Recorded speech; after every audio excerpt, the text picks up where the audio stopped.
This video is sponsored by Raycon. So we may be in March, but it's not too late to either start or get back into new habits. I've personally been making a point to cook at home more regularly, which I've surprisingly managed to stick to with the help of Raycon's everyday earbuds. They let me do all of my prep work hands-free without any gross wires in the way. The everyday earbuds sport a comfortable, noise-isolating fit, seamless Bluetooth pairing, a variety of colors, 32-hour battery life with 8 hours continuous playtime, a built-in mic for taking calls at the press of a button, and on top of all of this, they come with a number of optimized gel tips and will not fall out like a lot of other brands, which to me, as I've said before, is one of the most important things. Okay, more violently now. Okay, good. Okay, thank you. With over 48,000 5-star reviews, the everyday earbuds come in about half the price of other premium audio brands without sacrificing quality. But you can save even more by going to buyraycon.com/ReignBot for 15% off. Again, that's buyraycon.com/ReignBot for 15% off. Most of you have likely at least heard of the Stop Asian Hate movement, especially considering its reach, which seemed to have peaked just last year.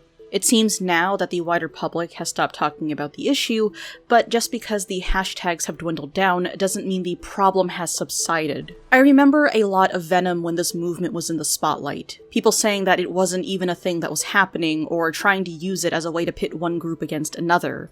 But not only is this a thing that's happening now, it's far from the first in this country's history. This latest surge was of course sparked by the COVID-19 pandemic, and fueled even further by political figures along with tired stereotypes like the model minority myth. For many, it's completely okay to be an asshole to those of Asian descent, and if you dare call them out for it, they'll just call you a whiny snowflake, because to them, none of this is happening now and never has in the past either. Tonight, I'd like to tell you about the story of a man named Vincent Chin, one that eerily echoes much of what we're seeing today.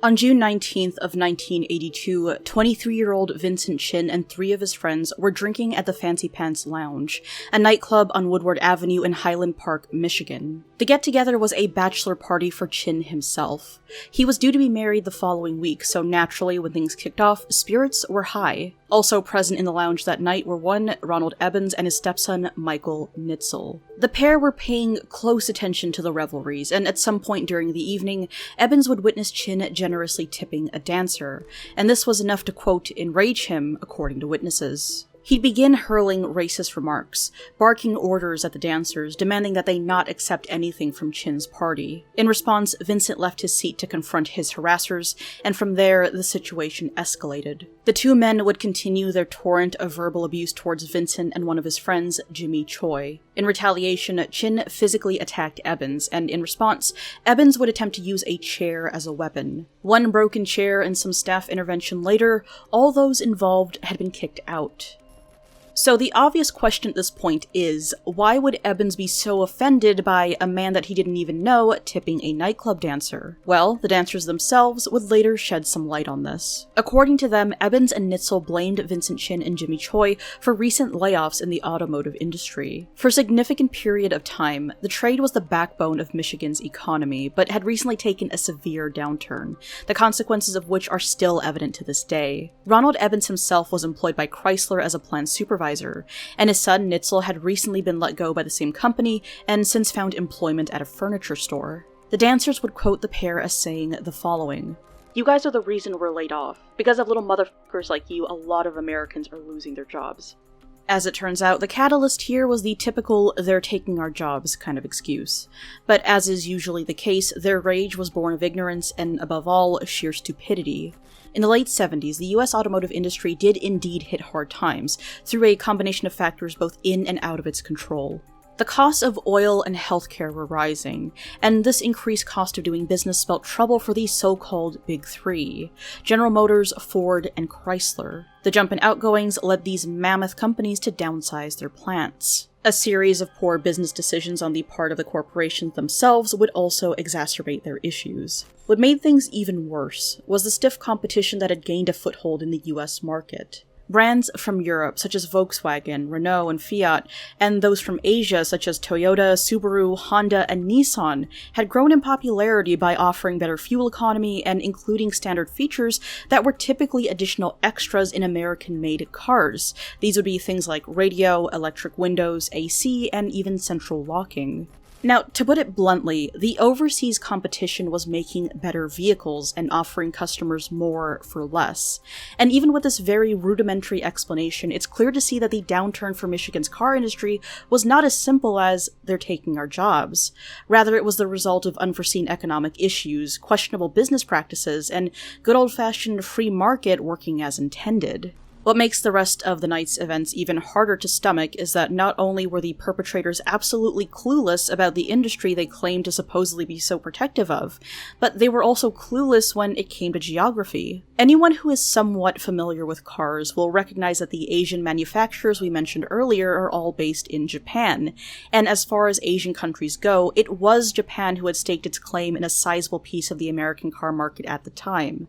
Vincent was of Chinese descent, an orphan who had moved to the US with his adoptive parents, Bing and Lily Chin. Of course, this means that the man Ebbins and Nitzel were so intent on making their scapegoat had zero ties to the nation they were convinced wronged them. It would soon become clear, however, that the perpetrators were out for blood, and so long as their target was East Asian looking, the details were irrelevant. Though both parties were removed by lounge employees, the argument spilled out into the parking lot and escalated even further. Ronald Ebbins was quick to retrieve a baseball bat from his car, at which point Vincent and his friends fled the scene. As it turns out, however, this wasn't a satisfying enough conclusion for the two men. Around half an hour later, having paid a third man named James Perry $20 to help them find, quote, the Chinamen, Ebbins and Nitzel caught up with Chin's group.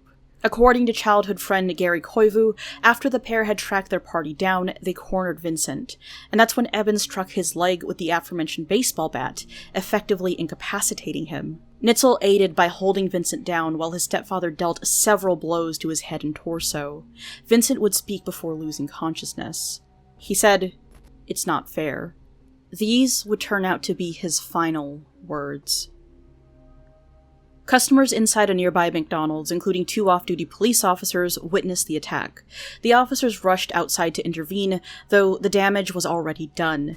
"I didn't mean to hurt him that bad," Ebbins would tell authorities. He and Nitzel were arrested on the spot and taken to Highland Park Police Station, but were later released without charge. In the meantime, Chin was rushed to a hospital to receive treatment, but soon slipped into a coma and would ultimately pass away 4 days later. On June 27, 1982, the day that was supposed to be Vincent's wedding, his family and friends instead attended his funeral. As if this wasn't bad enough, this would actually not be the end of their heartache. In April of the following year, Ronald Ebbins and Michael Nitzel were finally charged with second-degree murder, but via a successful plea, the charge was later reduced to manslaughter. Charles Kaufman, the judge who presided over the case, would sentence the killers to 3 years probation and a $3,000 fine each. He delivered the verdict without notifying Chin's attorneys, effectively ensuring neither murder would ever serve prison time. Kaufman would then attempt to justify this ridiculous decision by saying, quote, "I just didn't think that putting them in prison would do any good for them or for society. You don't make the punishment fit the crime. You make the punishment fit the criminal." This was a cowardly, though still transparent way of admitting to the world that he didn't actually see any value in Vincent Chin as a human being, and one can't help but wonder what the outcome here would have been had the roles been reversed for everyone involved. As you'd hope, this turn of events outraged the public, who understood the absurdity of the, as some called it, $3,000 license to kill ruling. Mass demonstrations took place, and participants demanded further action be taken against Vincent's killers. In 1984, as a response to the outcry, the U.S. District Court sentenced Ronald Ebbins to 25 years in prison for violating Chin's civil rights.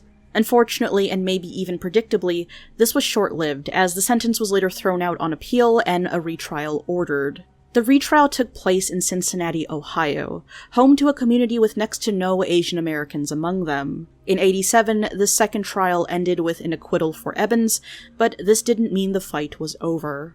Later that same year, a civil suit for the unlawful death of Vincent was settled out of court. Michael Nitzel was ordered to pay $50,000 over the course of 10 years, and Ronald Ebbins was ordered to pay over $4 million. According to Helen Zia, who represents the Chin estate, these payments were never made. Zia and the Chin estate would go on to sue Ebbins in 2015 for failing to pay what was due, which increased the amount owed to $8 million. From what we could find, it's unclear whether or not Ebbins is still refusing to comply, though feel free to make an educated guess on that topic based on his track record thus far.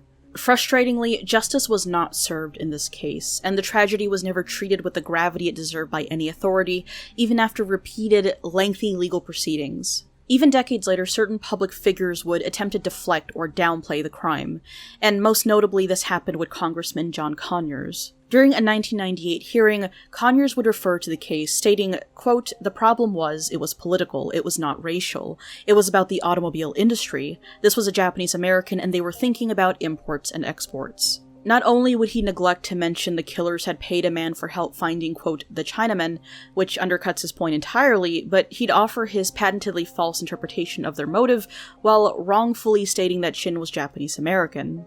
There's a lot that's disheartening about this story, but that doesn't mean Vincent's legacy isn't a meaningful one, or that the work of those who took to the streets to express their outrage was in vain. Chin's death revitalized a movement of Asian Americans and Pacific Islanders who made their stand against racism during a period of tension between themselves and the white community, mostly due to post-World War II friction and the aforementioned economic rivalry between the US and Japan. They chose to face a potentially hostile response, rather than let this miscarriage of justice fade into memory, and this led to the first civil rights trial in history for an Asian American. According to Renee Tajima Peñal, a professor of American Studies at UCLA and co-director of the documentary Who Killed Vincent Chin, prior to the backlash, Asian Americans were not seen as a protected class, which puts into perspective how important a step this was. A year after the murder, the Asian Pacific American Legal Center was formed, the predecessor to another organization, Asian Americans Advancing Justice, who to this day are focused on ensuring that what happened to Vincent Chin does not happen again. In 2010, a plaque was raised in Ferndale, Michigan to honor the memory of Vincent Chin. It's far too little, much too late, of course, but if nothing else, perhaps it can serve as a reminder to us all that the cost of bigotry is steep, and the consequences of ignorance can be deadly.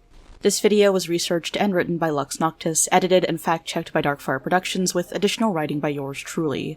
As always, a huge thank you to the following people: Ogromit Valerie T, 486DX33MHZ, TS Elliott Smith, Lizitar, KMBK Ketchup, TBF, Sol A, Mishimishi David G, Astro, Bloody the Elf, T Gorman, Eric M, Daniel G, Stephen A, Zombies Were People 2, Sarah L, Larry, Aesthetic Vamps, Scaredies, Julia R, AJG, Longfoot, Ichlive Bront, Chris M, Scarecrow David L, The Deck of Cards, Mega Brutal, Zimbledorf, The Calzone Consumer, Jamie M, Bad Baphomet, Biznacker, Lug B, Nick Bush, SPC Zippo, Brandon F, Matt J, James M, Zarai, and Saint Maxi.